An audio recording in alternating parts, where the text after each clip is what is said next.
Fala, cervejeiros, tudo bom? Daniel de Slack indo com cerveja por aqui. Chegamos ao nosso terceiro vídeo da série de 4 vídeos falando sobre técnicas de lupulagem. A gente viu lá no primeiro vídeo o nosso método tradicional de lupulagem, amargor, sabor e aroma, não é mesmo? No segundo vídeo eu falei para vocês sobre o single hop, como a gente utilizar aí uma técnica utilizando apenas um lúpulo para a gente conseguir identificar as características dos lúpulos que a gente vai utilizar em outras receitas, certo? E falei também da lupulagem contínua, aquela nossa experiência lá do San Calagione, que utiliza até para algumas cervejas de linha deles, então é uma técnica bastante interessante, um pouco difícil de a gente fazer aqui na nossa escala caseira, mas vale o experimento. E agora a gente fala sobre mais duas técnicas, começando por First Wort Hopping. O que significa essa técnica? É uma técnica onde a gente vai adicionar o lúpulo antes de começar a fervura. Então, em vez de a gente fazer a nossa primeira adição quando começa a fervura, ou faltando 60 minutos para terminar a fervura, a gente vai adicionar o lúpulo antes mesmo. Então, quando a gente está transferindo o primeiro mosto da panela de mostura para a panela de fermentação, durante aquela transferência a gente já adiciona o nosso lúpulo. E qual que é a vantagem disso? A primeira dela é que tem aí uma maior eficiência na extração dos alfa-ácidos do lúpulo. Então, geralmente você tem aí algo em torno de 10% a mais de amargor gerado dessa forma. O que significa? Você pode utilizar um pouco menos de lúpulo do que utilizando direto na fervura, então você tem uma economia financeira, inclusive, certo? Um segundo ponto é que fala-se muito, e eu percebo isso também, já percebi em algumas cervejas que eu fiz e experimentei, que o amargor dela, quando a gente usa essa técnica, ele é mais suave. É muito comum a gente perceber aí em algumas cervejas, principalmente nas IPAs ou cervejas que são mais amargas e que tem uma carga de BU, uma taxa de BU aí alta, um amargor que às vezes trava a nossa garganta aqui, fica um negócio que depois que a gente toma, desce, tem aquela sensação de secura e tal, mas depois fica um negócio aqui que a gente fica com aquele gosto de lúpulo, uma coisa que não é desejável para esse estilo, tá? Muita gente engana que acha que IPA tem que ser muito amarga e tem que arranhar a garganta, isso. Não é aí, não é por aí, tá? A gente precisa que tenha uma cerveja equilibrada. Mesmo que ela seja amarga, ela tem que ser equilibrada. Então, utilizando essa técnica, traz essa suavidade que dá na sensação final, depois de a gente degustar uma cerveja bem amarga, que é bastante interessante, principalmente quando você quer conquistar aí novos adeptos para cervejas amargas, que no começo é um pouco difícil, certo?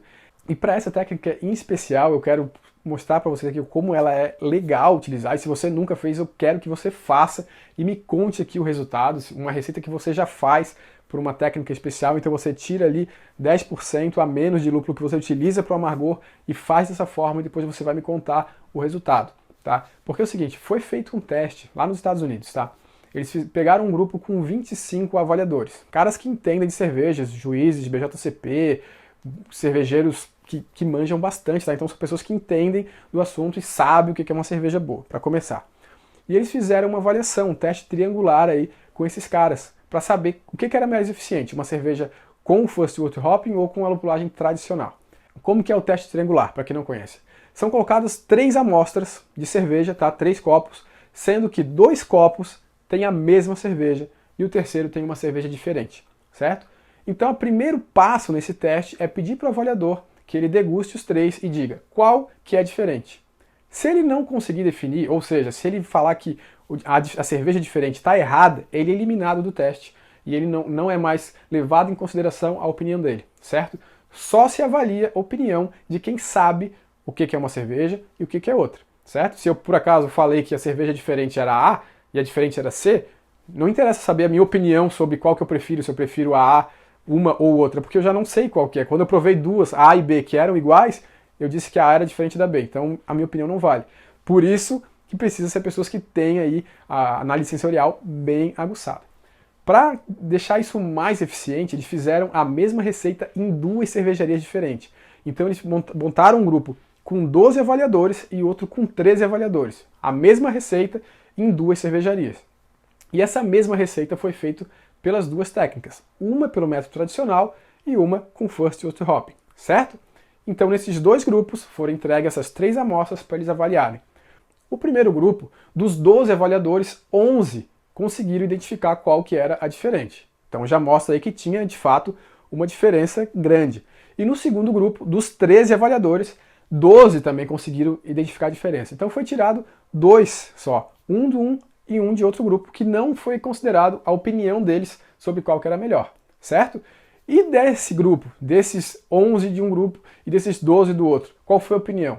O primeiro grupo, dos 11, 8 acharam melhor a cerveja que utilizou o First Oat Hopping, e do outro grupo, dos 12, 11 acharam melhor a que utilizou essa técnica.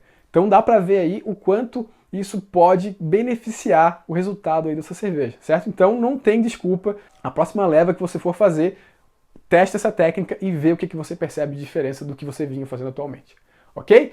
Então a gente vai para mais uma técnica aqui, que é o Extreme Late Hopping. O que é isso? Fazer toda a adição de lúpulo no final da fervura. Essa é para quem tem dinheiro, tá? Porque é o seguinte, a necessidade aqui é uma explosão de lúpulo mesmo, que é o nome também pode trazer isso para vocês. A gente faz toda a adição no final. E o que acontece? A gente está priorizando muito o aroma, certo? Então a gente quer bastante aroma. Então para isomerizar aqueles alfa-ácidos, só que lembrando que como a gente está utilizando no final, o fator de utilização é menor, então tem que adicionar mais lúpulo para conseguir o mesmo amargor que você deseja para aquela cerveja. Só que o aroma é muito maior. Então você consegue uma cerveja muito mais aromática se você adicionar todo o lúpulo no final. Claro que você vai ter que recalcular, se você tiver uma receita, por exemplo, e quiser utilizar essa técnica, tem que recalcular as adições de lúpulo, porque você vai ter que adicionar muito mais lúpulo, tá? Então você vai adicionar ali nos últimos 20, 10 minutos todo o lúpulo de uma vez, ou passar, pode ser uma lupulagem contínua nesse período, ou pode fazer 20, 10 e 0, ou 10 e 0, certo? O fato é que você, em vez de ter o seu amargor vindo lá da sua, ou antes mesmo, como eu acabei de falar, de começar a fervura, ou lá do começo da fervura, o seu amargor vem daquele lúpulo que foi adicionado no final da fervura. Então, você vai ter o amargor que você previu na sua receita, mas muito mais aroma do que numa receita tradicional. O prejuízo disso, como eu falei, que é para quem tem dinheiro, porque você vai gastar mais lúpulo, vai sair mais cara a receita. Mas vale testar, para se você fizer uma batelada de 10 litros, 20 litros, fazer um teste, gastar um pouquinho mais e ver qual vai ser a diferença, tá? Mais uma vez, comenta aqui comigo se você fizer isso, já fez isso, por favor, faça uma vez e discuta aqui com a gente, divide com a gente qual que é a opinião, para a gente saber aqui, poder discutir sobre o assunto e ver o que é mais legal para a gente utilizar, certo? Então a gente fica por aqui com mais esse vídeo, amanhã eu trago mais um para vocês, para a gente fechar as duas últimas técnicas de lupulagem aí, certo? Se por acaso você ainda não se inscreveu no nosso canal, aproveita, se inscreva aqui, que você vai receber todas as dicas diariamente aí, sem precisar procurar no canal onde que estão os vídeos, certo? E se curtiu, lembra, curte aí e ajuda mais pessoas a terem acesso a essas nossas dicas aqui, sacadas sobre o processo de produção. Ok, pessoal? Então era isso, um abraço e a gente se vê amanhã. Tchau, tchau!